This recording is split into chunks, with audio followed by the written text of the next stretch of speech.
ನಮಸ್ಕಾರ ಕರ್ನಾಟಕ. ಬೆಂಗಳೂರಲ್ಲಿ ಬೆಳಗ್ಗೆದ್ದು ಬೆಸ್ಟ್ ತಿಂಡಿ ಎಲ್ಲಿ ಸಿಗ್ತದೆ ಅಂತ ಹೇಳಿದರೆ ನಾನು ಹೇಳೋದು ವಿದ್ಯಾರ್ಥಿ ಭವನ್. ಸೊ ನಾವೀಗ ಬಂದಿದ್ದೇವೆ ವಿದ್ಯಾರ್ಥಿ ಭವನ್. ನೋಡ್ಬೋದು ತುಂಬ ಸೆಲೆಬ್ರಿಟೀಸ್ ಇಲ್ಲಿ ಬಂದಿದ್ದಾರೆ. ಸೊ ನಾವಿದು ಬಂದದ್ದು ಶನಿವಾರ, ಇಲ್ಲಿ ಟ್ರೈ ಮಾಡ್ಲಿಕ್ಕೆ ಬಂದದ್ದು ನಾವು ಅವರ ಫೇಮಸ್ ಸಾಗು ಮಸಾಲೆ ದೋಸೆ.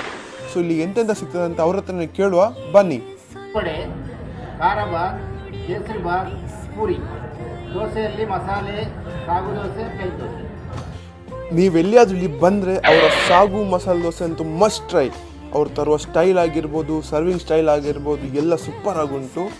ಜಯನಗರದಲ್ಲಿದ್ದರೆ ಇದೊಂದು ಮಸ್ಟ್ ವಿಸಿಟ್ ಸ್ಪಾಟ್. ಇಲ್ಲಿ ಬರಲೇಬೇಕು ಮತ್ತು ಬಂದು ಅವರ ಸಾಗು ಮಸಾಲೆ ದೋಸೆ ಟ್ರೈ ಮಾಡಲೇಬೇಕು. ಸೊ ಇದರ ಟೇಸ್ಟ್ ಹೇಳಬೇಕಂತ ಹೇಳಿದರೆ ಸೂಪರ್ ಆಗಿತ್ತು. ನಾರ್ಮಲ್ ಮಸಾಲೆ ದೋಸೆಕ್ಕಿಂತ ತುಂಬ ಡಿಫ್ರೆಂಟಾಗಿ ಸೂಪರ್ ಆಗಿತ್ತು. ಸೊ ನಾನು ಇದಕ್ಕೆ ಫಿದಾಗಿ ಬಿಟ್ಟಿದ್ದೇನೆ. ಇದರೊಟ್ಟಿಗೆ ಚಟ್ನಿ ಮತ್ತು ಕಾಫಿ, ಸೊ ಬೆಸ್ಟ್ ಕಾಂಬಿನೇಷನ್. ಹೀಗೆ ಬೇರೆ ಇನ್ಫಾರ್ಮೇಷನಿಗೆ ನಮ್ಮನ್ನು ಫಾಲೋ ಮಾಡಿ.